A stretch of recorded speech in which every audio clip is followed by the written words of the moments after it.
Hello students, welcome to Dikshant Tech. I am Ashish Singh, your science teacher, and we are going to study about the second part of your fifth science chapter, which name is conservation of plants and animals. Students, this is the fifth part or the last part of the fifth chapter, because as I already said you that there are two parts of this chapter in which this chapter is going to be completed, and this is the last part or the second part. Student, ये जो हमारा part है ये आपका second part है इस chapter का, और हम लोग इससे पहले फर्स्ट पार्ट को पढ़ चुके हैं, और थोड़ा सा इस सेकंड पार्ट को पढ़ने से पहले आपको हम फर्स्ट पार्ट के बारे में एक नॉलेज दे दें कि हम लोग फर्स्ट पार्ट के बारे में, फर्स्ट पार्ट में हम लोग कौन कौन से टॉपिक्स को कवर किए थे। तो फर्स्ट पार्ट में हम लोग सबसे पहले बात किए थे बायोडाइवर्सिटी के बारे में कि बायोडाइवर्सिटी जो है ये क्या होता है। बायोडाइवर्सिटी के बाद हम लोग बात किए थे अपने स्पीशीज के बारे में, स्पीशीज क्या होते हैं। स्पीशीज के बाद हम लोग बात किए थे स्पीशीज के टाइप्स के बारे में, जिसमें सबसे पहले हम लोग बात किए थे एंडेमिक स्पीशीज के बारे में, ठीक है। एंडेमिक स्पीशीज के बाद हम लोग बात किए थे इंडेंजर्ड स्पीशीज के बारे में, ठीक है। इंडेंजर्ड के बाद हम लोग बात किए थे अपने वल्नरेबल स्पीशीज के बारे में, फिर बात किए थे रेयर स्पीशीज के बारे में, रेयर के बाद हम लोग बात किए थे थ्रेटेंड स्पीशीज के बारे में, ठीक है। थ्रेटेंड स्पीशीज के बारे में ये आपका कुछ स्पीशीज था। इसके बाद हम लोग बात किए थे रेड डेटा बुक के बारे में, ठीक है। Red data book, red data book के बाद हम लोग बात किए थे अपने प्रोटेक्टेड एरिया के बारे में, ठीक है। प्रोटेक्टेड एरियाज, अब ये जो प्रोटेक्टेड एरियाज है, इस प्रोटेक्टेड एरियाज को हमारे गवर्नमेंट के द्वारा बहुत सारे टाइप्स में बांटा गया है, जिसमें सबसे पहला आपका आएगा बायोस्फीयर रिजर्व, ठीक है। बायोस्फीयर रिजर्व, दूसरा हो सकता है नेशनल पार्क, ठीक है, और तीसरा हो जाएगा आपका वाइल्ड लाइफ सेंचुरी, ठीक है। Wild life century. अब ये आपके कुछ ऐसे प्रोटेक्टेड एरियाज हैं जिनके बारे में हमको इस सेशन में यानी सेकंड पार्ट में क्या करना है, पढ़ना है, ठीक है। तो आइए सबसे पहले हम लोग स्टार्ट करते हैं अपने नेशनल पार्क के बारे में। नंबरिंग इधर उधर हो सकता है, कोई बड़ी चीज नहीं है। नेशनल पार्क के बारे में स्टार्ट करते हैं। तो नेशनल पार्क आपका एक ऐसा प्रोटेक्टेड एरिया होता है, ठीक है, एक ऐसा प्रोटेक्टेड लैंड एरिया होता है जिसमें हम लोग अपने वाइल्ड लाइफ को क्या करते हैं, प्रोटेक्ट करते हैं, ठीक है। वाइल्ड लाइफ रिसोर्सेज को क्या करते हैं, प्रोटेक्ट करते हैं। और नेशनल पार्क की सबसे खास बात ये होती है कि नेशनल पार्क में बेसिकली जो हम लोग प्रोटेक्शन देते हैं वो हमारे नेचुरल कंडीशन के ही बेसिस पे हम लोग करते हैं। किसी प्रकार का कोई आर्टिफिशियल तरीका वहां नहीं होता है, किसी प्रकार का कोई आर्टिफिशियल मेथड वहां नहीं अप्लाई होता है। जो नेचुरल कंडीशंस होते हैं, ठीक है, जो आपके प्राकृतिक कंडीशंस होते हैं, उसी प्राकृतिक कंडीशंस को हम लोग क्या करते हैं, उसी प्राकृतिक कंडीशन के अंदर हम लोग इस वाइल्ड लाइफ को प्रिजर्व करते हैं, ठीक है। इसी वाइल्ड लाइफ को हम क्या करते हैं, उसी प्राकृतिक कंडीशन के अंदर, नेचुरल कंडीशन के अंदर क्या करते हैं, प्रिजर्व करते हैं। तो जो हम लोग नेचुरल कंडीशन के अंदर प्रिजर्व करेंगे तो हम लोग अपने वाइल्ड लाइफ को भी जो हैबिटेट प्रदान करेंगे वो नेचुरल हैबिटेट प्रदान करेंगे। ये नहीं कि पिंजरा बना देंगे, जू बना देंगे, ऐसा नहीं है। हम लोग अपने नेचुरल कंडीशन के बेसिस पे, यानी जंगल हो तो जंगल छोड़ देंगे, ठीक है। बेसिकली उसको बाहर से हम लोग क्या करेंगे, प्रोटेक्शन देते रहेंगे, बाहर से क्या करेंगे, प्रोटेक्ट करते रहेंगे। लेकिन जो उसके अंदर वाइल्ड लाइफ सेंचुरी रह रही होगी उसको ऐसा कहीं से नहीं लगेगा कि हम लोग उसको कैद किए हैं या हम लोग उसको क्या किए हैं, प्रोटेक्ट, यानी कि हम लोग उसको बांध दिए हैं, ऐसा नहीं है। जिस कंडीशन में वो रह रहे हैं, जिस नेचुरल कंडीशन में वो रह रहे हैं, जिस प्राकृतिक कंडीशन में वो रह रहे हैं, उसी प्राकृतिक कंडीशन में उनको बचाने का, उनको प्रिजर्व करने का हम लोग बाहर से क्या करेंगे, काम करेंगे, यानी गवर्नमेंट काम करेगी। तो इस तरह के क्षेत्र में, जिस क्षेत्र में हम लोग वाइल्ड लाइफ को उसी के नेचुरल कंडीशन के बेसिस पे क्या करते हैं, प्रोटेक्ट कर देते हैं, इसी को हम लोग क्या कहते हैं, नेशनल पार्क कहते हैं। अब इस नेशनल पार्क में कौन कौन सी चीजें जो है वो आपका बैन होती है। तो नेशनल पार्क में आपका फॉरेस्ट्री, ठीक है, फॉरेस्ट्री बंद है, आपका ग्रेजिंग बंद है, कल्टीवेशन बंद है, फ्री एंट्री जो आपका पीपुल का है, ये आपका प्राइवेट ओनरशिप पे जो फ्री एंट्री होता है, ये सब कुछ बंद है। यानी कि ऐसा कोई एक्टिविटी जिस एक्टिविटी से हमारे नेशनल पार्क को खतरा हो, हमारे नेशनल पार्क के अंदर जो वाइल्ड लाइफ जो आपके एग्जिस्ट कर रहे हैं, जो वाइल्ड लाइफ आपकी वाइल्ड लाइफ जो अपने जीवन को क्या कर रहे हैं, कंटिन्यू कर रहे हैं, उनको खतरा हो, वो सारे एक्टिविटी जो है वो बैन होते हैं, वो सारे एक्टिविटी जो है वो अलाउड नहीं होते हैं। अब नेशनल पार्क का कुछ एग्जांपल हम बात करें तो सबसे अच्छा नेशनल पार्क यानी सबसे फेमस जो नेशनल पार्क हमारे इंडिया में है उनका कुछ लिस्ट यहाँ पे दिया हुआ है, ठीक है। तो सबसे पहला है आपका जिम कॉर्बेट नेशनल पार्क। जो जिम कॉर्बेट नेशनल पार्क है ये उत्तराखंड में है, और ये जो है आपका इंडिया का सबसे पहला नेशनल पार्क है जो 1936 में 1936 में बनाया गया था, या 1936 में इसका सेटअप किया गया था, ठीक है। जो जिम कॉर्बेट नेशनल पार्क है ये 1936 में इसका पहली बार हमारे भारत में इसका सेटअप हमारे उत्तराखंड में किया गया था। ठीक है, अब नीचे जो टेबल दिया है ये आपके कुछ इंडिया के इंपॉर्टेंट नेशनल पार्क को दिखा रहा है। ठीक है, ये आपको याद करना होगा। Kanha national park, Kanha national park जो है ये हमारे मध्य प्रदेश में है। ठीक है, Betla national park, Betla national park जो है ये झारखंड में है। ठीक है, टडोबा नेशनल पार्क ये आपका महाराष्ट्र में है। ठीक है, सिमलीपाल नेशनल पार्क ये आपका ओडिशा में है, और जिम कॉर्बेट नेशनल पार्क ये कहाँ है आपका उत्तराखंड में है। ठीक है, तो ये थे आपके नेशनल पार्क। नेशनल पार्क के बाद हम बात करेंगे अपने वाइल्ड लाइफ सेंचुरी के बारे में कि वाइल्ड लाइफ सेंचुरी क्या होता है। तो वाइल्ड लाइफ सेंचुरी बस बेसिकली आपका एक ऐसा एरिया होता है जहां सिर्फ और सिर्फ हम लोग एनिमल्स को प्रोटेक्शन देते हैं या एनिमल्स को प्रोटेक्ट करते हैं। एनिमल्स को प्रोटेक्ट कैसे करते हैं या क्यों करते हैं या किससे करते हैं? तो एनिमल्स को प्रोटेक्ट हम लोग करते हैं बाहरी डिस्टर्बेंस से। ठीक है, या उनके जो हैबिटेट है, जिस जगह पे वो रह रहे हैं, ठीक है, उस जगह पे आपका किसी प्रकार का कोई एक्सटर्नल डिस्टर्बेंस ना हो, उस डिस्टर्बेंस से हम लोग उस क्या करते हैं, एनिमल्स को प्रोटेक्ट करते हैं। तो वाइल्ड लाइफ सेंचुरी जो होता है उसमें कौन कौन से ऐसे एक्टिविटी जो है वो बैन होते हैं या अलाउड नहीं होते हैं, जिसके कारण उसके अंदर के जो एनिमल्स होते हैं वो प्रोटेक्टेड होते हैं। तो जो आपका कैप्चरिंग है, ठीक है, या किलिंग है एनिमल्स का, ठीक है, एनिमल्स को कैप्चर कर लेना या एनिमल को मार देना, ये स्ट्रिक्टली जो है वो प्रोहिबिटेड है, स्ट्रिक्टली मना है उस क्षेत्र के अंदर। ठीक है, लेकिन कुछ ऐसे एक्टिविटी हैं जो अलाउड हैं, जिसको हमारे एनिमल्स का कोई खतरा नहीं होता है। ठीक है, जैसे मान लीजिए कि आपका जो आपके फॉरेस्ट प्रोडक्ट हैं, जैसे आपका लकड़ी हो गया, सूखा लकड़ी हो गया, सूखे पत्ते हो गए, ठीक है, आपका फ्रूट्स हो गए, या आपके जो और फॉरेस्ट प्रोडक्ट होते हैं उन सबको कलेक्ट करना वहां पे अलाउड है। साथ ही साथ हार्वेस्टिंग, जो आपका लकड़ियों का हार्वेस्टिंग करना, टिम्बरिंग करना, ठीक है, टिम्बर को हार्वेस्ट करना, ये अलाउड है। कल्टीवेशन अलाउड है। ये सब काम जिससे हमारे उसके उस वाइल्ड लाइफ सेंचुरी के अंदर के जो आपके एनिमल्स हैं उसको किसी प्रकार से खतरा ना हो, तो ये सब जो काम है वो बेसिकली वहां उसके अंदर क्या होते हैं, अलाउड होते हैं। ठीक है, अब देखिए कुछ एग्जांपल्स आपको बताते हैं अपने देश के अंदर के वाइल्ड लाइफ सेंचुरी के बारे में। ठीक है, तो आपका सबसे पहला है गिर सेंचुरी। जो गिर सेंचुरी है ये आपके गुजरात में है। सुल्तानपुर बर्ड सेंचुरी ये आपका हरियाणा में है। पेरियार सेंचुरी ये केरला में है। ठीक है, और बंदीपुर वाइल्ड लाइफ सेंचुरी ये जो है वो कर्नाटक में है। ये कुछ आपके वाइल्ड लाइफ सेंचुरीज थे जो हमारे इंडिया में पाई गए हैं या इंडिया में हमारे हैं। ठीक है, अब देखिए नेक्स्ट हम बात करते हैं बायोस्फीयर रिजर्व्स के बारे में। ठीक है, बायो शब्द जुड़ गया ना, तो बायो का मतलब ये मत समझिएगा बायो जुड़ गया तब कोई खास प्रकार का प्लांट के बारे में नहीं होगा, कोई खास प्रकार के एनिमल के बारे में नहीं होगा।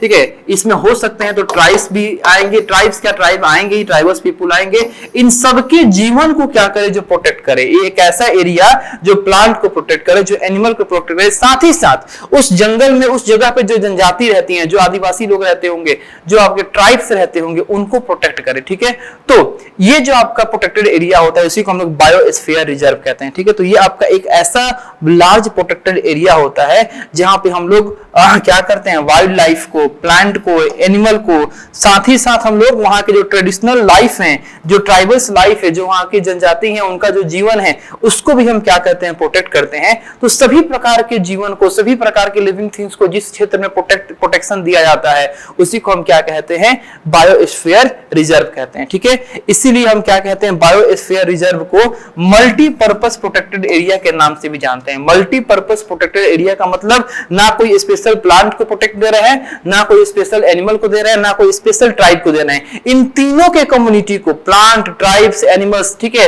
इन तीनों के कम्युनिटी को हम क्या कर रहे हैं, एक साथ प्रोटेक्शन दे रहे हैं, एक जगह पे दे रहे हैं, एक तरीके से दे रहे हैं। इसीलिए इसको हम क्या कहते हैं, मल्टी पर्पस प्रोटेक्टेड एरिया के नाम से जानते हैं। ठीक है, अब इस मल्टीपर्पस प्रोटेक्टेड एरिया या जो बायोस्फीयर रिजर्व होते हैं इसके बहुत सारे एडवांटेज होते हैं। इसमें से कुछ एडवांटेज आपको दिया है। सबसे पहला एडवांटेज है कि आपका बायोडायवर्सिटी को कंजर्व करता है। बायोडायवर्सिटी को कंजर्व करने का मतलब कि तरह तरह के जीवन को, प्लांट के जीवन को, एनिमल के जीवन को, ट्राइब्स के जीवन को ये क्या करता है, कंजर्व करता है। हमारा बायोडायवर्सिटी जी जो आपका बायोस्फीयर रिजर्व है, इससे आपका ये एडवांटेज है कि educate and create awareness about environmental aspects and eco friendly living. ठीक है, इस बायोस्फीयर रिजर्व से आपका एक फायदा होता है कि वहां के जो ट्राइबल्स होते हैं उनके अंदर डेवलपमेंट आता है। वो हमारे इन्वायरमेंटल एस्पेक्ट्स, जो हमारे इन्वायरमेंट है उसके फायदे के लिए, उसके बेनिफिट के लिए उनके अंदर बहुत सारे अवेयरनेस जगते हैं, उनके बहुत सारे जागरूकता होती है। ठीक है, उनको नॉलेज होता है, उनको एजुकेट करने का मौका मिलता है, उनको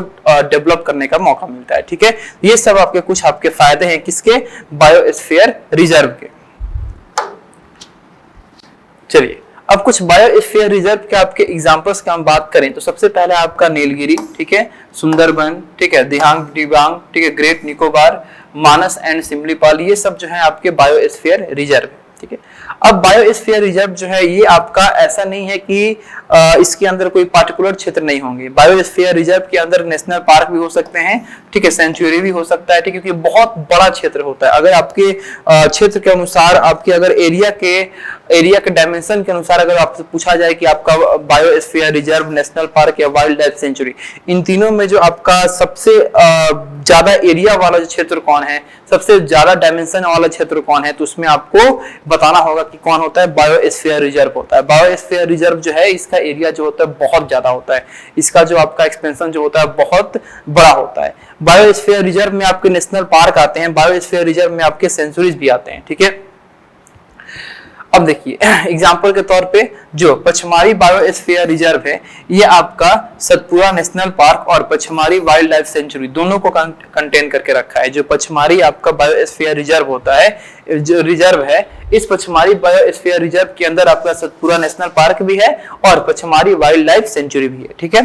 अब चलते हैं हम लोग नेक्स्ट टॉपिक पे जो कि हमारा है माइग्रेशन। माइग्रेशन क्या होता है, ठीक है। तो माइग्रेशन आपका जो सीजनल मास होता है, जो आपका जैसे फॉर एग्जांपल मान लीजिए कि आपको किसी चीज का जरूरत है, आप किसी पार्टिकुलर क्षेत्र में रह रहे हो, आपको वहां पे रहने के लिए खाना जो है, जो खाने के लिए खाना है, रहने के लिए आपका शेल्टर है, अपने जीवन यापन को कराने के लिए जो भी आपके इंपॉर्टेंट कंडीशन है वो सब आपको मिल रहे हैं, उस जगह पे मिल रहे हैं बहुत पहले से। लेकिन धीरे धीरे आपको कुछ एसेंशियल कंडीशन जो आपको जीने के लिए आवश्यक है वो अब नहीं मिल रहे हैं। तो आप पहले तो अपने आप को वहां पे मैनेज करोगे, पहले वहां पे अपने आप को क्या करोगे, वहां पे अपने आप को किसी प्रकार से रहने की कोशिश करोगे। लेकिन एक ऐसा समय आएगा जब आपको वो जगह छोड़ के किसी और जगह पे जाना होगा, ठीक है। तो यही प्रोसेस होता है माइग्रेशन का। जब किसी लिविंग थिंग्स को, चाहे वो बर्ड हो चाहे वो एनिमल हो, जब वो अपने जीने के लायक के प्रोसेस को किसी खास जगह पे नहीं कर पाता या जहां पे वो रहता है वहां पे अपने लाइफ को सर्वाइव करने के लिए जो रिक्वायरमेंट्स होती है वहां नहीं मिल पाती है, जैसे फूड नहीं मिल पाता है, शेल्टर नहीं मिल पाता है, रिप्रोडक्शन करने के लिए जगह नहीं मिल पाता है, अपने बच्चों को रखने के लिए सेफ प्लेस नहीं मिल पाता है, तो इन सब रिक्वायरमेंट्स को पूरा करने के लिए जो लिविंग थिंग्स का जो आपका बहुत ज्यादा मास होता है, बहुत संख्या में, एक संख्या में पूरे के पूरे जो लिविंग थिंग्स होते हैं, चाहे वो बर्ड्स हैं चाहे वो एनिमल्स हैं, उस जगह को छोड़ के वो क्या करते हैं, दूसरे जगह पे पलायन कर जाते हैं, दूसरे जगह पे मूव कर जाते हैं जहां उनको ये सारे इंपॉर्टेंट और आपके एसेंशियल कंडीशन उनको मिलते हैं। इसी प्रोसेस को हम क्या कहते हैं, माइग्रेशन कहते हैं। इसी प्रोसेस को हम क्या कहेंगे, माइग्रेशन कहेंगे, ठीक है। तो सबसे बड़ी चीज है कि माइग्रेशन क्यों करना होता है। तो माइग्रेशन करने के लिए हो सकता है कि उनको बहुत एक्सट्रीम कोल्ड से, ठंड से बचना हो, उनको जन्म देने के लिए अच्छा प्लेस चाहिए, उनको अपने बेबी को ब्रीड करने के लिए अच्छा प्लेस चाहिए, उनको खाने के लिए खाना जहां वहां नहीं मिल रहा हो तो जहां वो जा रहे हैं उनके लिए वहां फूड हो, शेल्टर हो, ठीक है। तो अपने जीवन को अच्छे तरीके से चलाने के लिए, अपने लाइफ को सर्वाइव कराने के लिए जो इसेंशियल कंडीशंस है अगर उनको मिल रहे हैं तब वो क्या होते हैं, उस जगह पे जाते हैं और इसी प्रोसेस को हम क्या कहते हैं, माइग्रेशन कहते हैं, ठीक है। बर्ड्स, फिश, व्हेल्स, बटरफ्लाइज, ये सब आपके माइग्रेटरी एनिमल्स होते हैं। ये सब आपके कभी ना कभी आपका क्या करते हैं, एक जगह से छोड़कर दूसरे जगह पे जाते हैं।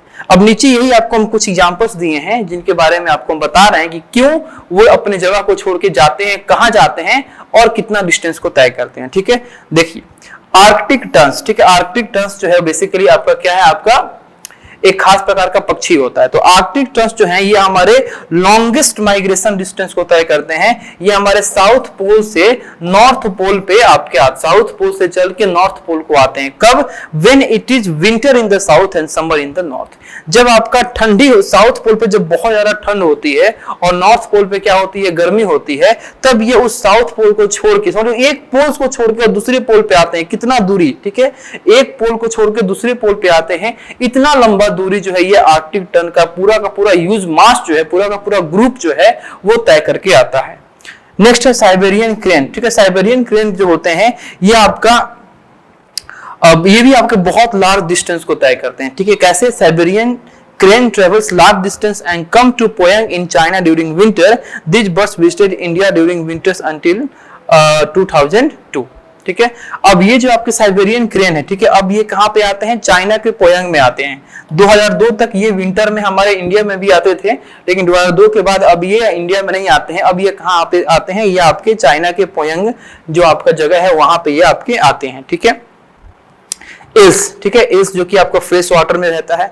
तो eels which lives in a fresh water travel to the sea to lay their eggs after hatching eels return to the fresh water, ठीक है।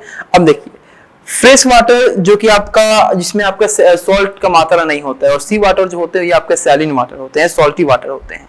तो ये जो आपका इल्स आपका जो एक्वेटिक एनिमल है ये रहता कहाँ है, आपके फ्रेश वाटर में, लेकिन जब उसको अंडा देना होता है तो वो कहाँ जाता है, समुद्र में जाता है। समुद्र में जाके वो क्या करता है, अंडा देता है, और जब वो अंडा हैच कर जाता है तो फिर से इल्स जो है वो आपका दोबारा वो फ्रेश वाटर में आ जाता है। तो आप देख पा रहे हो कि किस तरीके से ये जो लिविंग ऑर्गेनिजम्स हैं वो ठंड से बचने के लिए, अपने शेल्टर के लिए, या अपने अंडा को ले करने के लिए, अपने बेबी की प्रोड्यूस करने के लिए, अपने बेबी को बर्थ करने के लिए इस तरीके से एक जगह को छोड़ रहे हैं, और एक जगह को छोड़ के वो क्या कर रहे हैं, दूसरी जगह पे जा रहे हैं, ठीक है। चलिए अब हम लोग का नेक्स्ट टॉपिक है डिफॉरेस्टेशन। ये जो टॉपिक है बहुत कॉमन टॉपिक है, इसको आप लोग बहुत बचपन से ही आप लोग किसी ना किसी क्लासेस में, चाहे वो साइंस में मिला हो, ईवीएस में मिला हो, एसएसटी में मिला हो, ठीक है, उसमें आप लोग क्या करते हैं, इसको पढ़ते आए, ठीक है। और बहुत कॉमन है लेकिन बहुत ही इंपॉर्टेंट टॉपिक है। आजकल के बच्चों को इस टॉपिक के बारे में नॉलेज बहुत ज्यादा होना जरूरी है। क्यों? क्योंकि अगर पेड़ पौधे हैं तो हम हैं। कुछ भी हो, कितना भी टेक्नोलॉजी हो जाए हमारी दुनिया में, कितना भी कोई आपका हाई एडवांस मशीन क्यों ना आ जाए, लेकिन जब तक पेड़ पौधे नहीं होंगे तब तक हम नहीं होंगे, हमारा जीवन नहीं होगा, एनिमल्स का जीवन नहीं होगा, ठीक है। तो डिफॉरेस्टेशन और एफॉरेस्टेशन को समझना बहुत जरूरी है। तो सबसे पहले है कि डिफॉरेस्टेशन होता क्या है। तो जब बहुत ज्यादा मात्रा में जंगलों की कटाई होती है, ठीक है, जब पेड़ों की कटाई होती है खाली जगह के लिए, लैंड के लिए या अदर पर्पस के लिए, इसी प्रोसेस को हम क्या कहते हैं, डिफॉरेस्टेशन कहते हैं। डिफॉरेस्टेशन जो होता है वो हमारे इन्वायरमेंट के ऊपर बहुत ही दुष्प्रभाव डालता है, बहुत ही खराब प्रभाव डालता है हमारे वातावरण पे, हमारे इन्वायरमेंट पे, ठीक है। अब वो प्रभाव क्या क्या है, तो सबसे पहला है आपका कि जो हमारे नेचर में बैलेंस बना होता है, इकोलॉजिकल बैलेंस बना होता है, इकोसिस्टम में बैलेंस बना होता है, उसको ये क्या करते हैं, अफेक्ट करते हैं। अफेक्ट कैसे करते हैं, मान लीजिए फॉरेस्ट आपका है, तो फॉरेस्ट है तो फॉरेस्ट क्या करता है, हमारे बहुत सारे एनिमल्स को होम देता है, ठीक है, घर देता है, शेल्टर देता है, बहुत सारे एनिमल्स को फूड भी प्रदान करता है, ठीक है। लेकिन जब फॉरेस्ट में डिस्ट्रक्शन होगा, जब फॉरेस्ट आपके डैमेज होंगे, फॉरेस्ट जब कटना स्टार्ट करेंगे, तब आपका ये जो फूड चेन है या जो ये शेल्टर आपका है एनिमल्स का, वो बर्बाद हो जाएगा। वो एनिमल्स आपके विलुप्त होना स्टार्ट कर जाएंगे, वो एनिमल्स में कमी आना स्टार्ट हो जाएगा, ठीक है। आप ही देखिए आज से 10 साल पहले जो जितने अलग अलग तरह के पक्षी हमारे वातावरण में पाए जाते थे, ठीक है, जो अलग अलग रंग की तितलियां पाई जाती थी, जितनी संख्या में पाई जाती थी, अब उतनी तितलियां भी नहीं रही, अब उतने पक्षी भी नहीं रहे। क्यों? क्योंकि हमारे इन्वायरमेंट में कंटिन्यू डिफॉरेस्टेशन हो रहा है, और डिफॉरेस्टेशन हो रहा है यानी कि हमारे इन्वायरमेंट में ये जो आपके एनिमल्स का शेल्टर है, ये जो उनके खाने का जो जगह है, उनके खाने का जो आपका फ्रूट से रहने का जो जगह है, ये कंटिन्यू तबाह हो रहा है, कंटिन्यू ये क्या हो रहा है, डैमेज हो रहा है। नेक्स्ट है आपका डिफॉरेस्टेशन से आपका क्या होता है, ग्लोबल वार्मिंग होता है। कैसे ग्लोबल वार्मिंग होता है, तो देखिए ये ट्रीज क्या करते हैं, हम जो एक्सहेल करते हैं कार्बन डाइऑक्साइड, या जो एनिमल्स अब एक्सहेल करते हैं कार्बन डाइऑक्साइड, ये पेड़ क्या करते हैं, उस कार्बन डाइऑक्साइड को लेते हैं, और लेने के बाद फोटोसिंथेसिस का प्रोसेस करते हैं, और उसके बदले में ऑक्सीजन हमारे एटमॉस्फेयर में क्या करते हैं, ये आपके रिलीज करते हैं, और उस ऑक्सीजन को हम क्या करते हैं, इनहेल करते हैं। कार्बन डाइऑक्साइड जो होते हैं वो आपके बहुत ही हॉट गैसेस होते हैं, ये क्या करते हैं, हमारे अर्थ के ऊपर बहुत ही ज्यादा टेम्परेचर को इंक्रीज करते हैं। अब हम लोग क्या करते हैं, कंटिन्यू डिफॉरेस्टेशन कर रहे हैं, यानी कि हम लोग क्या कर रहे हैं, पेड़ों की कटाई कर रहे हैं। पॉपुलेशन ऑलरेडी हम लोग का बढ़ रहा है, पॉपुलेशन बढ़ रहा है और पेड़ घटते जा रहा है, यानी कि कार्बन डाइऑक्साइड जो है वो ज्यादा प्रोड्यूस होगा, पॉपुलेशन बढ़ेगा, तो अब पेड़ घट रहा है, यानी कि उस कार्बन डाइऑक्साइड को लेने वाला अब घट रहा है, तो कार्बन डाइऑक्साइड का मात्रा हमारे अर्थ के ऊपर क्या करेगा, बढ़ेगा। कार्बन डाइऑक्साइड का मात्रा बढ़ेगा तो ये हॉट गैस है, हॉट गैस क्या करेंगे, हमारे कार्बन डाइऑक्साइड क्या करेगा, हमारे अर्थ के ऊपर आपका टेम्परेचर को इंक्रीज करेगा। जब अर्थ का टेम्परेचर आपका इंक्रीज करेगा तो ग्लेशियर्स हमारे पिघलेंगे, ग्लेशियर पिघलेंगे तो हमारा जो समुद्र का लेवल होगा वो इंक्रीज करेगा, समुद्र का लेवल इंक्रीज करेगा तो हमारे जितने भी कोस्टल एरियाज होते हैं वहां बाढ़ आएगी, वहां पे बहुत ही ज्यादा डैमेजेस होंगे, वहां पे जान माल का खतरा होगा, वहां पे प्रॉपर्टी का नुकसान होगा, ठीक है। इसी को हम क्या कहते हैं, ग्लोबल वार्मिंग कहते हैं। यानी कि हमारे पृथ्वी का जो टेम्परेचर है कार्बन डाइऑक्साइड गैस के बढ़ जाने के चलते जो टेम्परेचर इंक्रीज कर रहा है उसका इंपैक्ट हमारे ग्लेशियर्स पे, हमारे सी पे, हमारे कोस्टल एरियाज पे दिख रहा है, that is called global warming. यही सब क्या होता है, आपका ग्लोबल वार्मिंग होता है, ठीक है। तो जो हमारे डिफॉरेस्टेशन होता है, डिफॉरेस्टेशन से ग्लोबल वार्मिंग जो है ये बहुत ज्यादा बढ़ता है। चलो, disturb the water cycle. Water cycle को क्या करता है, डिस्टर्ब करता है। क्यों? क्योंकि वाटर साइकिल अगर आप लोग बचपन में पढ़े होंगे तो वहां पे आप लोग जाने होंगे कि ट्री क्या करता है, हमारे वाटर से हमारे रेन को ब्रिंग करता है। क्यों? क्योंकि ट्री के अंदर आपका एक ट्रांसपीरेशन का प्रोसेस होता है।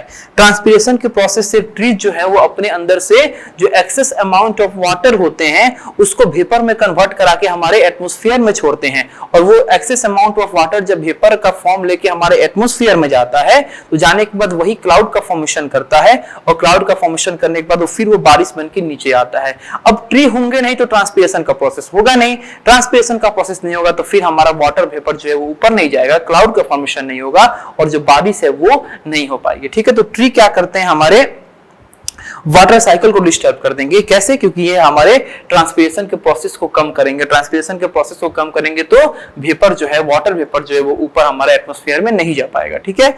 चलिए, अब डिफॉरेस्टेशन से लास्ट आपका ये भी आपका इंपैक्ट है कि डेजर्टिफिकेशन होगा, यानी कि हमारे जो फर्टाइल लैंड है, ठीक है, हमारे जो फर्टाइल लैंड है जहां पे आपका अनाज का खेती हो रहा है, जहाँ पे अनाज जो बहुत ज्यादा मात्रा में उपज रहे हैं, ठीक है, उनका पैदावार अच्छा हो रहा है। लेकिन अगर आप डिफॉरेस्टेशन करेंगे तो पार्टिकुलर जगह पे बारिश नहीं होगी। बारिश जब बहुत ज्यादा दर पे, बहुत ज्यादा देर तक, बहुत ज्यादा समय तक जब बारिश नहीं होती है तो वहां के जो आपके फर्टाइल लैंड होते हैं वो आपके डेजर्ट में कन्वर्ट होना स्टार्ट कर देते हैं, और इसी प्रोसेस को हम क्या कहते हैं, डेजर्टिफिकेशन कहते हैं, ठीक है। तो बहुत ज्यादा अगर ट्री को हम लोग कट डाउन करेंगे तो वहां पे क्या हो गया, न्यूट्रिएंट आपका, ठीक है। Cutting down of trees is also responsible for the change in the physical properties like nutrient content and texture of the soil. Deforestation exposes the topsoil to the agents like wind and water that are responsible for the soil erosion.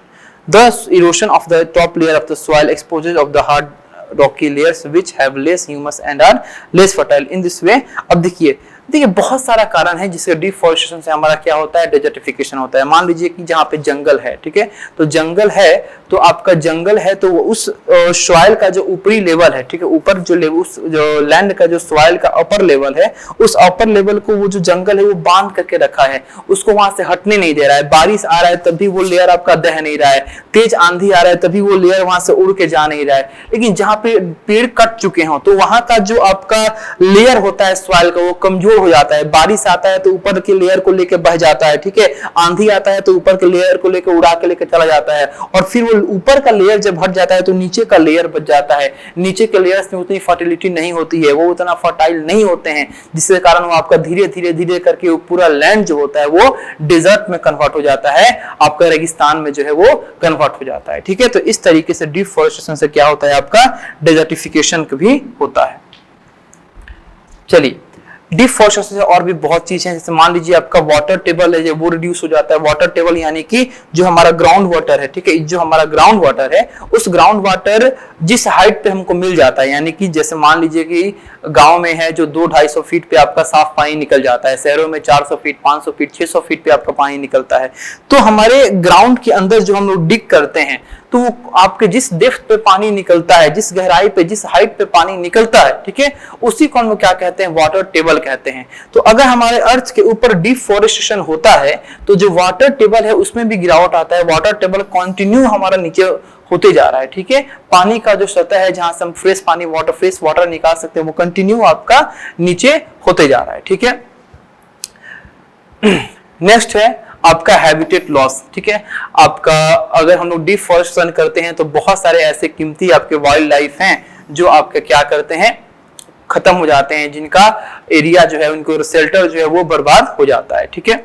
अब देखिए the natural habitat of many wild animals are destroyed due to deforestation. बहुत सारे ऐसे wild animals हैं जिनका रहने का जो जगह है, जिनका प्राकृतिक शेल्टर जो है वो क्या हो रहा है, आपका कंटिन्यू जो है वो डिस्ट्रॉय हो रहा है। ठीक है, as a result some animals died while some animals migrate to other region. तो डिफॉरेस्टेशन से अगर आपके बहुत सारे एनिमल्स का जो शेल्टर है वो बर्बाद हो रहा है, जो आपका रहने का रीजन है वो खराब हो रहा है, तो इससे या तो बहुत सारे एनिमल्स मर जाते हैं या बहुत सारे एनिमल्स उस जगह को छोड़ के किसी और जगह पे चले जाते हैं। ठीक है, नेक्स्ट आपका डिप्लेशन ऑफ रिसोर्सेज, कि डिफॉरेस्टेशन अगर होगा तो हमारी जो संसाधन है वो संसाधन में कमी आ जाएगा, जो रिसोर्सेज है उसमें कमी आ जाएगा। रिसोर्सेज का मतलब कि मान लीजिए लकड़ी का हम यूज करते हैं एनर्जी के लिए, फ्यूल के लिए। ठीक है, तो लकड़ी अगर डिफॉरेस्टेशन हो रहा है तो हमको वुड नहीं मिलेगा, हमको फूड फॉडर नहीं मिलेगा, हमको मेडिसिन नहीं मिलेगा, या हमको बहुत सारे ऐसे फॉरेस्ट प्रोडक्ट हैं वो नहीं मिलेंगे। तो ये सब क्या है, हमारे रिसोर्सेज है। तो डिफॉरेस्टेशन होने से ये सब रिसोर्सेज में भी क्या आती है, कमी आ जाएगी। नेक्स्ट आपका कॉजेज ऑफ डिफॉरेस्टेशन, यानी डिफॉरेस्टेशन का कॉज क्या है, क्या कारण हो सकता है डिफॉरेस्टेशन का। ठीक है, तो सबसे पहला ह्यूमन बीइंग खुद आपका डिफॉरेस्टेशन का मेन कॉज है। क्यों? क्योंकि हम जिस प्रकार से हमारा पॉपुलेशन बढ़ रहा है, तो पॉपुलेशन बढ़ने के साथ साथ हमारी रिक्वायरमेंट्स बढ़ रही है, हमारी नीड बढ़ रही है, हमारी इच्छाएं बढ़ रही है, हमारी डिजायर्स बढ़ रही हैं। हमारे नीड को, हमारे रिक्वायरमेंट्स को पूरा करने के लिए वहां पे हाउसेस बनाए जाएंगे, रोड्स बनाए जाएंगे, फैक्ट्रीज बनाए जाएंगे, आपके ब्रिजेज बनाए जाएंगे, और उसके लिए अब तो जगह बचा नहीं है, तो उसके लिए हम लोग क्या करेंगे, फॉरेस्ट को काटना स्टार्ट करेंगे, फॉरेस्ट को साफ करना स्टार्ट करेंगे, और वहां पे अपने रेसिडेंशियल बिल्डिंग्स को बनाना स्टार्ट करेंगे। तो डिफॉरेस्टेशन का कारण मेन कौन होगा, हम ही लोग होंगे। ठीक है, नेक्स्ट है आपका ओवरग्रेजिंग ऑफ कैटल, शिप। जो हमारे कैटल होते हैं, जो सिप होते हैं, जो गाय होते हैं, भैंस होते हैं, इनके बहुत ज्यादा चरने के चलते, बहुत ज्यादा ओवरग्रेजिंग के चलते भी हमारा क्या होते हैं, जो यंग ट्रीज होते हैं, जो हर सर्व कैटेगरी में आते हैं, वो क्या होते हैं, खत्म हो जाते हैं। तो यंग ट्रीज ही आगे चल के, यंग प्लांट ही आगे चल के ट्री बनते हैं। तो जब यंग स्टेज में वो खत्म हो गए, तो आगे चल के वो ट्री का निर्माण नहीं करेंगे, तो फिर हमारा डिफॉरेस्टेशन हो रहा है। ठीक है, नेक्स्ट है forest fire is a natural cause of deforestation. कभी कभी बहुत ज्यादा जब आपका फॉरेस्ट हमारे ड्राई हो जाते हैं, तो ड्राई होने के चलते उनका इग्निशन टेम्परेचर कम हो जाता है। इग्निशन टेम्परेचर आपका कम हो जाता है, तो आपके एक दूसरे से, जब आंधी में एक दूसरे से रगड़ खाते हैं, तो वहीं पे क्या होता है, आपका वो अपने इग्निशन टेम्परेचर को अटेन कर लेते हैं, और ड्राई होने के चलते वो क्या होते हैं, जलना स्टार्ट कर देते हैं। और जब एक बार आपका जंगल में आग लग जाता है, तो पूरा का पूरा जंगल सूखा पड़ा होता है, और वो आग बहुत ही तेजी से क्या करता है, फैलता है, और इस तरीके से बहुत ही ज्यादा मात्रा में हमारा जो फॉरेस्ट है वो क्या होता है, बर्बाद होता है। बहुत ज्यादा मात्रा में जो फॉरेस्ट होते हैं वो क्या होते हैं, बर्बाद होते हैं। नेक्स्ट है कुछ हमारे प्राकृतिक आपदाएं हैं, कुछ हमारे नेचुरल डिजास्टर्स हैं, ये भी क्या करते हैं, हमारे इस डिफॉरेस्टेशन को करने के लिए क्या करते हैं, आपका रिस्पॉन्सिबल होते हैं। फॉर एग्जाम्पल, जैसे मान लीजिए बाढ़ आया तो बहुत बाढ़, अभी आप लोग देखे होंगे कि हिमाचल में, अगर ये वीडियो देख रहे हो अभी जुलाई के मंथ में 2023 में, तो हिमाचल में क्या है, बाढ़ आया हुआ है। तो बाढ़ आया हुआ है यानी बहुत ज्यादा बारिश हो रही है। तो आप देख रहे हो कि कैसे आपका पानी का जो धार है, वो पानी का धार क्या करते हैं, बहुत ही बड़े से बड़े पेड़ को उखाड़ के वो क्या करते हैं, अपने धार के साथ लेके जाते हैं। तो जब बड़े से बड़े पेड़ उखड़ जा रहा है, तो छोटे छोटे पेड़ों की, छोटे पौधों की क्या होगा, तो वो सब क्या होते हैं, इस बाढ़ में बह जाते हैं और बर्बाद हो जाते हैं। अर्थक्वेक यानी जब भूकंप आता है, तब भी हमारे बहुत सारे जो प्लांट्स होते हैं, ट्रीज होते हैं, जंगल्स होते हैं, वो डिस्ट्रॉय हो जाते हैं। ठीक है, बहुत सारे जब फंगल डिजीज हो जाते हैं, बहुत सारे कीड़े मकोड़े हमारे जंगल में लग जाते हैं, हमारे पेड़ों को बर्बाद कर देते हैं, सुखा देते हैं। ठीक है, चलिए ये सब जो कारण है, ये क्या होते हैं, हमारे डिफॉरेस्टेशन के मेन कारण होते हैं। फिर आपका है कि due to increased mining activity and due to lowering of water table. जो हम लोग के गवर्नमेंट के द्वारा जो माइनिंग एक्टिविटी होता है, कोल को निकालने के लिए, पेट्रोलियम प्रोडक्ट को निकालने के लिए, ठीक है, ये जो माइनिंग एक्टिविटी होते हैं, इस माइनिंग एक्टिविटी के चलते भी हमारा डिफॉरेस्टेशन होता है। और साथ ही साथ जो हम लोग का वाटर टेबल है, ये वाटर टेबल जो नीचे हमेशा वाटर टेबल जो नीचे होता जा रहा है, इससे भी क्या होता है, आपका डिफॉरेस्टेशन होता है। चलिए अब हम बात करेंगे कि ये जो डिफॉरेस्टेशन हमारा हो रहा है, इससे इतना सारा नुकसान है, इतने सारे कारणों से ये डिफॉरेस्टेशन होता है। अब कैसे हम इस डिफॉरेस्टेशन को कंजर्व करेंगे, ठीक है, यानी अपने फॉरेस्ट को कैसे हम लोग कंजर्व करेंगे, इस पेड़ की कटाई जो बहुत ज्यादा मात्रा में हो रही है, कैसे उसको रोकेंगे। ठीक है, तो उसका सबसे अच्छा उपाय आपका रिफॉरेस्टेशन। डिफॉरेस्टेशन को खत्म करने के लिए सबसे अच्छा उपाय है रिफॉरेस्टेशन। ठीक है, तो रिफॉरेस्टेशन क्या हो रहा है, तो रिफॉरेस्टेशन का मतलब होता है कि नए नए पौधों का लगाना। जहां भी आपके फॉरेस्ट डिस्ट्रॉय हो गए हैं, जहां के फॉरेस्ट आपके काट लिए गए हैं, जहां के फॉरेस्ट को क्लियर कर दिया गया है, वहां पे न्यू प्लांट्स का प्लांटिंग करना, न्यू प्लांट्स को लगाना, न्यू प्लांट्स को इंट्रोड्यूस करना, इसी प्रोसेस को हम क्या कहते हैं, रिफॉरेस्टेशन के नाम से जानते हैं। अब ये जो आपका नेचुरल रिफॉरेस्टेशन होता है, ये बाय नेचुरल रिफॉरेस्टेशन आपका होता है, और साथ ही साथ हम इंसान जो होते हैं ये भी अपने तरीके से आर्टिफिशियल तरीके से हम लोग क्या करते हैं, खुद भी हम लोग क्या कर सकते हैं, रिफॉरेस्टेशन का काम कर सकते हैं। तो जब नेचुरल रिफॉरेस्टेशन और हम लोग के द्वारा जब दोनों तरीके से ये रिफॉरेस्टेशन होगा, तब जाके इस डिफॉरेस्टेशन की कमी को हम लोग क्या कर सकते हैं, पूरा कर सकते हैं। देखिए, द फॉरेस्ट कंजर्वेशन एक्ट, ये आपका एक ऐसा एक्ट है जो फॉरेस्ट को कंजर्व करने के लिए लाया गया था। द फॉरेस्ट कंजर्वेशन एक्ट कब आया था, 1980 में, ठीक है। And wild life protection act, ये आपका 1972, ठीक है। Deal with the conservation of forest. The main of this acts is to preserve and conserve forest and to meet the basic needs of people living there. जो आपका forest conservation act जो 1980 में आया था, और वाइल्ड लाइफ प्रोटेक्शन एक्ट जो 1972 में आया था, ये दोनों एक्ट क्या करते हैं, एक साथ मिलके, और ये हमारे फॉरेस्ट को कंजर्व करने का, कंजर्वेशन करने का इसमें क्या होता है, डील होता है। ये जो आपका एक्ट होता है, इस एक्ट के मेन एम क्या होते हैं, इस एक्ट का मेन एम होता है कि हमारे फॉरेस्ट को बचाना या हमारे फॉरेस्ट को कंजर्व करना, सेव करना, साथ ही साथ वहां पे जो पीपल रहते हैं उस पीपल को क्या करना है, बेसिक नीड्स को प्रोवाइड करना। क्योंकि उन पीपल को बेसिक नीड्स को, वहां के पीपल को अगर हम लोग बेसिक नीड्स प्रोवाइड करेंगे, तो पहली बात कि वो लोग उस फॉरेस्ट को डैमेज नहीं करेंगे, और दूसरी बात वो लोग फॉरेस्ट को रक्षा भी करेंगे, उस फॉरेस्ट को वो लोग कंजर्व भी करेंगे, प्रिजर्व करेंगे, प्रोटेक्ट करने का काम करेंगे, ठीक है। चलिए, वन महोत्सव should be observed bye planting seedling in large number. जो वन महोत्सव होता है, इस वन महोत्सव का खास यही मतलब होता है कि हम लोग वन की तरफ अपने आप को आकर्षित करें, हम लोग जंगल की तरफ अपने आप को आकर्षित करें, उसके इंपॉर्टेंस को समझें, उसको बचाएं, और उसके जंगल जितने भी कटें उसके बदले हम लोग नए नए प्लांटेशन करें। तो वन महोत्सव जो है इसको समझना होगा, और समझने के बाद इसको इस वन महोत्सव के टाइम में बहुत ज्यादा प्लांट सीडलिंग जो है इसको प्लांट करना होगा, ठीक है। नेक्स्ट है, large scale cutting of forest must be stop.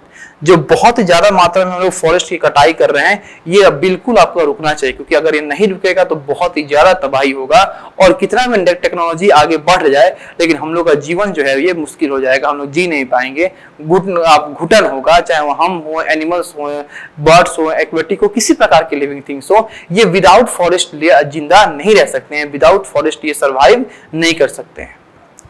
Next है आपका रिसाइकलिंग ऑफ पेपर, ठीक है, कि पेपर के रिसाइकलिंग के बारे में हमको समझना पड़ेगा, क्योंकि पेपर का जो आपका मेन सोर्स है वो फॉरेस्ट है।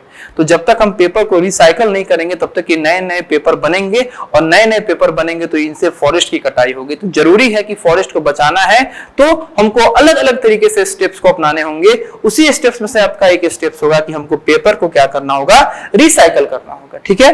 तो paper is made from tree, by saving paper we are helping to save trees, energy and water. Trees should be recycle, paper should be, यहाँ पेपर होना चाहिए, paper should be recycle, recycle paper is made from waste paper, ठीक है। अब देखिए, paper जो है ये कहां से बनता है, ट्रीज से बनता है। तो अगर हम पेपर को सेव करते हैं, ठीक है, तो इसका मतलब हम लोग क्या कर रहे हैं, ट्रीज को सेव कर रहे हैं, हम लोग एनर्जी को सेव कर रहे हैं, हम लोग वाटर। एक पेपर को सेव कर देने से, एक पेपर को रिसाइकल कर देने से, दोबारा यूज कर लेने से हम लोग ट्रीज को सेव कर रहे हैं, साथ ही साथ एनर्जी को सेव कर रहे हैं, और वाटर को भी सेव कर रहे हैं। क्यों? क्योंकि आपके पेपर के फॉर्मेशन में वाटर का भी यूज होता है, ठीक है। अब ये जो पेपर का रिसाइकल होता है, ये पेपर का रिसाइकल कहां से होता है, तो जो वेस्ट पेपर होते हैं, इन वेस्ट पेपर से ही पेपर का आपका रिसाइकल होता है। तो इस कितना अच्छा फायदा है, एक तो आपका कचरा नहीं फैल रहा है, वेस्ट मटेरियल्स नहीं फैल रहे हैं, और साथ ही साथ जो वेस्ट मटेरियल, जो आपके वेस्ट पेपर है, उन वेस्ट पेपर से हम लोग क्या कर दे रहे हैं, उन वेस्ट पेपर से हम लोग अपने पेपर को रिसाइकल भी कर दे रहे हैं, और रिसाइकल करके हम लोग क्या कर रहे हैं, फॉरेस्ट को सेव कर दे रहे हैं, एनर्जी को सेव कर दे रहे हैं, हम लोग वाटर को सेव कर दे रहे हैं, ठीक है। Next, but not all varieties of paper can be recycled. Tissue, napkins, paper towel, paper cup, glossy paper, etc. can not be recycled. यानी जितने तरह के पेपर आते हैं उन सबको हम लोग रिसाइकल तो नहीं कर सकते हैं। जैसे मान लीजिए जो पेपर आपके एजुकेशन से रिलेटेड होते हैं, पढ़ाई लिखाई से रिलेटेड होते हैं, ठीक है, न्यूज पेपर से रिलेटेड होते हैं, इन सबको तो आप रिसाइकल कर सकते हो। लेकिन जो टिश्यू पेपर होता है, नैपकिन होते हैं, पेपर टॉवेल होते हैं, पेपर कप होते हैं, ग्लॉसी पेपर होते हैं, इन सबको आप रिसाइकल नहीं कर सकते हो, ठीक है।